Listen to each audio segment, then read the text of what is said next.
let go, man. Come on. Why are you going out there making a video only about Canadiens, guys, at the tournament? There are other teams being represented here, and other teams that you are a fan of that you are ignoring. And yeah, I mean, that's not really a slight on the Red Wings and Donovan Sabrango and Kosa and all the other players like Olen Zellweger from the Ducks and everything. This is not really a slight on you guys. It's just, hey, I wanted to talk about Montreal stuff and Team Canada stuff as well.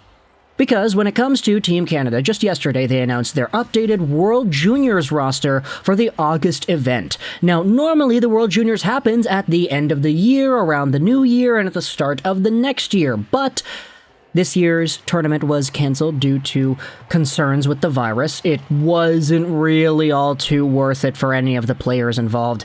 It was really bad. They only played like 2 games each, and then they had to get sent home. But either way, we have ourselves a makeup tournament being held in August, and it's kind of funny because if you go over to some of the elite prospect pages of the guys that were on the World Junior team earlier in January, the World Juniors doesn't even show up on their main profile. You have to go over to tournaments and take a look at the cancelled World Junior tournament for 21-22, and then you can see there's an entirely new league made for this specific cancelled World Junior tournament. You could see that Cole Perfetti had 6 points in 2 games, and when Power was there, etc., etc. Now, the thing is, this new updated roster in August has a completely different selection of players than what we saw back in December and January. This is because a lot of the guys that were playing in that tournament back then are now guys that are looking to make their NHL teams. They will likely have some significant impact and role during their regular team's training camps, which will be held at the end of August, early September.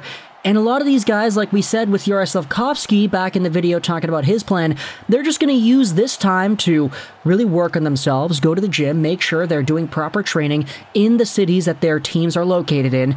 And as a result, they're probably going to miss out on the World Juniors because of it. You're not going to see Owen Power or Cole Perfetti or any of these other guys on the current World Junior squad for August. Instead, you have a few replacements in there, and it's kind of funny because Brent Clark of the LA Kings is still not one of them, so yeah. Either way, today I wanted to take a look at 2 of the newer additions on the team that happen to be Montreal Canadiens guys. And, of course, also talk about the generational 2023 first overall projected pick, who was very good in the January tournament and who will have a chance at redemption in this month's dance. So, let's go over onto Team Canada's Twitter account and take a look at the 25 players who will wear the Canadian flag at the 2022 IAHF World Junior Championship in Edmonton.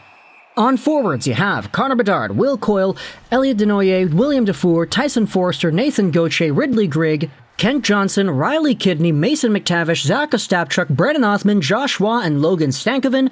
On defense, you have Lucas Cormier, Damon Hunt, Carson Lambos, Ryan O'Rourke, Donovan Sabrango, Ronan Seeley, Jack Thompson, Olen Zellweger, and for goalies, you have Brett Brochu, Sebastian Kosa, and Dylan Garand. Now, this is a good team. Definitely not a bad team, but you will note that some of the guys that were on the team back in December are no longer here. There's no more Cole Perfetti, there's no more Owen Power, you don't have Dylan Guenther here anymore, you also don't have Shane Wright anymore. So these guys, as we said, are probably going to be using this time to try out and hopefully make their NHL teams. You could understand why the World Juniors does not take precedence over the training regimens that they need to go through to make the NHL. But I wanted to focus on, of course, Conor Bedard, the number 1 guy listed on the forward core, plus Josh Waugh and Riley Kidney, 2 new additions to the World Junior squad in 2022 for Team Canada that were not on the regular team back in December and January, how they got up to this point, as well as what they could add to the team. Josh Waugh, starting out with him, was an absolute monster this season in the QMJHL, getting 119 points, 66 games played, 51 goals. He was 2 points a game in the postseason as well. And as a 5th-round pick back in the 2021 draft by Montreal, a lot of people, myself included, are super excited for what Waugh can do when it comes to the World Juniors as well as the NHL eventually, hopefully at least. Waugh's a guy that has such a good cerebral perimeter game. He is so good at passing, so good at shooting.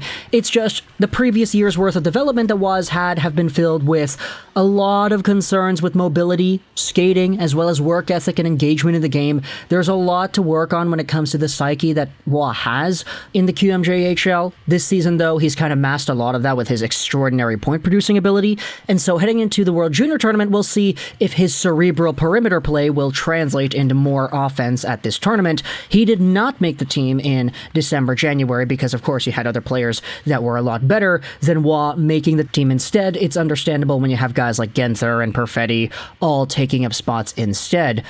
But for Josh Waugh, this should be a pretty good redemption opportunity for him to go out there and maybe make some damage on the international stage for Team Canada. This will be the first time Waugh participates for Team Canada since 2019-20 when he was a member of the U17 Canadian Red Squad. And he's a lot better of a player today than he was back then, so hopefully he goes out there and absolutely lights the tournament on fire. You also have yourselves Riley Kidney, a player also out of the QMJHL who had 100 points in 66 games played. Like Waugh, Kidney was a later round pick in the 2021 draft by Montreal, taken in the second round. He was seen as a guy with an absolutely high motor, he had such a good work ethic to his game, and some pretty nifty skills as well. He's not afraid to go through the legs a little bit, bounce the puck off his skates here and there, bounce the puck off the boards. He's a really creative and just nifty player to watch that has a lot more, I'd say, NHL projectability in the short term than Josh Waugh has, mostly due to the aggression and the high intensity that he plays the game at comparative to Josh Waugh's a little bit slower, more methodical gameplay. And so for Kidney, you're likely going to get a lot of points at this year's tournament as well, but you're probably going to see some pretty nifty moments here and there of him dangling and making a few nice plays as he's streaking down along the wings. Both these players are redemption players that are given the second chance to make the team based off of the August status of the tournament, and heading into the next few years, I mean, obviously Canadiens fans are looking forward to seeing where these guys are going to go next.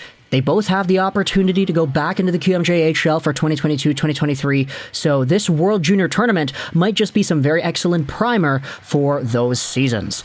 Now, to end off this video, because we're talking about Canadiens, guys, you want to talk about one more guy that could be a Montreal Canadien? I wanted to talk about our beloved Twitch mod himself, Conor Bedard, and his 100-point season in 62 games played as a 16-17-year-old. Okay, as a 16-year-old, he just turned 17 back in July. So Conor Bedard, I mean, you take a look at what he did in the regular World Juniors as a 16-year-old. He had 5 points in 2 games played, 4 goals, 1 assist. I believe he had a hat trick in one of the games as well. This is going to be just absolutely insane, dude. Like, he is now a little bit older. He is 17 years old. He's going back to what is essentially his 16-year-old World Junior tournament, and I don't think it's too bad to say that the expectations for Conor are sky high. And it's wild because I can confidently go out there and say that, you know? I can confidently say, hey, if Conor Bedard goes out there and scores, how many games is the tournament? 6 games? Like, if he goes out there and he scores, I don't know, 18 points? I wouldn't be surprised, and I don't think you would be either. Conor Bedard has just established himself in this echelon of absolute greatness that I don't think there's anything this guy can do to surprise us anymore. You know?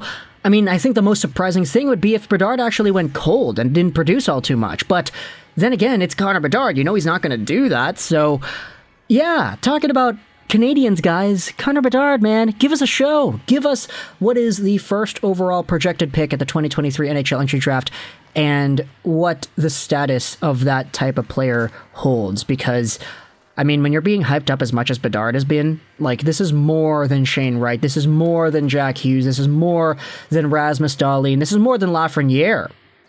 This is a guy that had a 100-point season as a 16-year-old in his draft -1 year.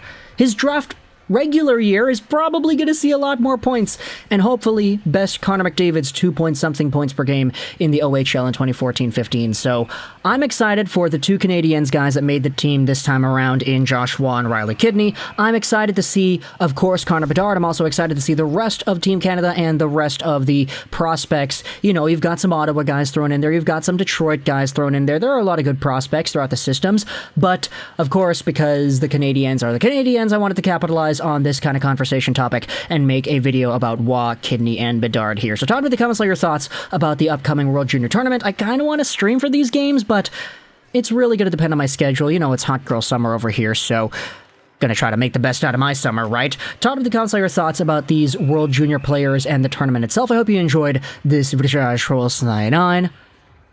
And bye.